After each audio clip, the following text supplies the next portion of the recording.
Hello everyone, I will be presenting on my LIS issue topic paper, which was about politics in libraries and thus the LIS field. I found that politics are crucial in libraries throughout my research, so let's take a look. Politics are a tricky and heavy subject, and as Howell in 2004 summed up, politics are full of conflicting images, and even Webster has a difficult time detailing the nuances of the word. Politics are especially difficult in the US, most recently with the presidential election.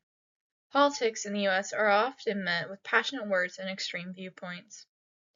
Libraries are often considered left-leaning because they advocate for the rights of minorities such as the LGBTQ+ community, immigrants, and more. Libraries do advocate for democracy, which is the rights to freedoms, which are mentioned in the First Amendment of the US. Despite what most say, libraries are not neutral. The mere construction and ideals of a library are political acts. Public libraries are specifically publicly funded and formed by public policy. Therefore, neutrality in libraries does not exist. Libraries fight for the right of intellectual freedom and rights, often against politics. Libraries are political statements and have been politically active for a long time. And to say that they are neutral is a disservice to this long history of fighting for rights.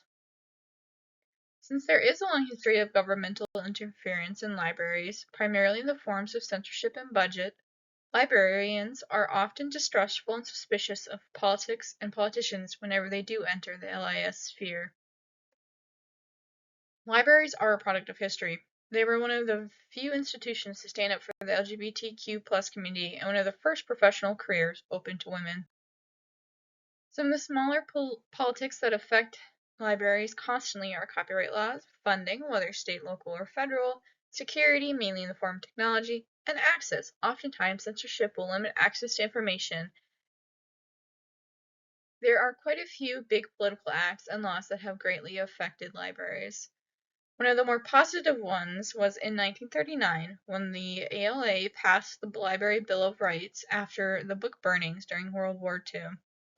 During the 1940s and 50s, this was considered the Red Scare, and McCarthyism was a driving force behind censoring communist ideals.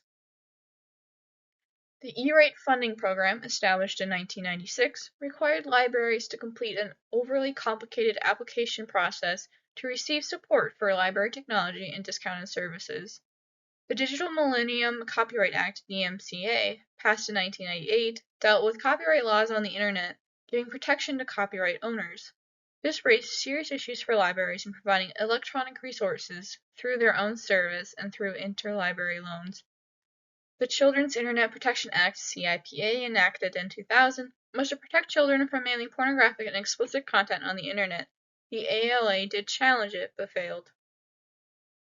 After the 9/11 attacks, the USA Patriot Act was passed, which was the surveillance of library patrons and limited access to information out of the fear of terrorism. The Homeland Security Act of 2002, which allowed government agencies to limit government information and even take it out of library collections. The E-Government Act in 2002 was in response to the use of computers and the Internet as profoundly changing the landscape. The government wanted to enhance government functions and services with emerging technology. It encouraged many government agencies to offload the training and support for use of their online services to public librarians. The Federal Communication Commission's 2010 Broadband Plan suggested defunding libraries to promote private sector growth of broadband access. So with this history of politics and librarianship, what should we do?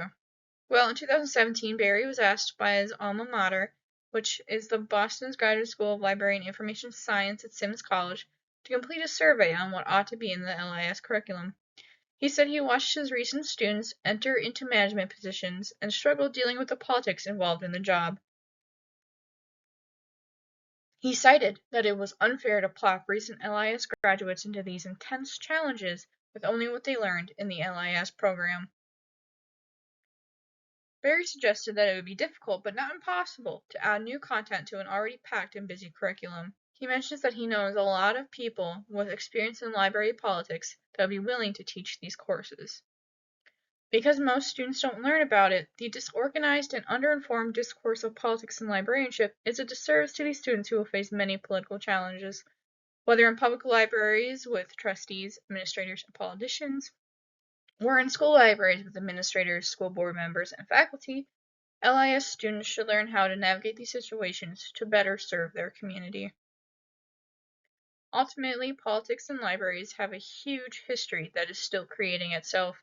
As such, librarians and other LIS professionals should be aware of the political environment that will affect their institutions so they can better navigate these intense situations. 2014, Barry puts it best by saying, "There is, however, one quality shared by every great librarian, the command of the strategies and tactics that leadership requires." In other words, every great librarian is, and must be, a participating citizen and a good politician. Thank you, everybody. That is the end of my presentation. I hope you have a wonderful day.